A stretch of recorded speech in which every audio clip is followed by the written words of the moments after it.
So guys finally আমি আজ সারা রাত ঘুমার পর এখন উঠলাম। উঠার পর আমি টাইম সময় দেখি তো 9:30 কি 10টা হয়ে গেছে, দেখো টাইম।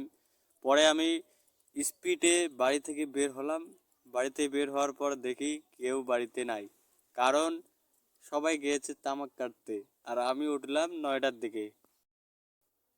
পরে আমি শুনতে পাই যে আমাকে বাড়ি থেকে কাঠ কাটতে বলেছে, তাই আমি কুড়েল নিলাম আর চলছি কাঠ কাটতে। তো গাইস,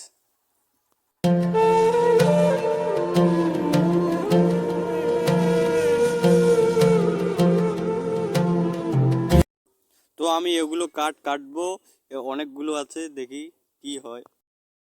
তো আমি একটা কাঠ নিয়ে আসলাম। আসার পর মাটির মধ্যে ফেলে আমি চোটাইতে লাগলাম।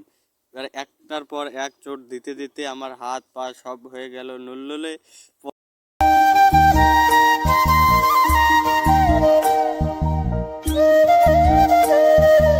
তারপর সে কাঠটা আমি 2 হাত ধরে টানিয়ে তুললাম। তোলার পর একদিকে ফেলে দিয়ে ফির আবার কাটতে লাগলাম। কাটতে কাটতে আমার সব শরীর হয়ে গেল লুল।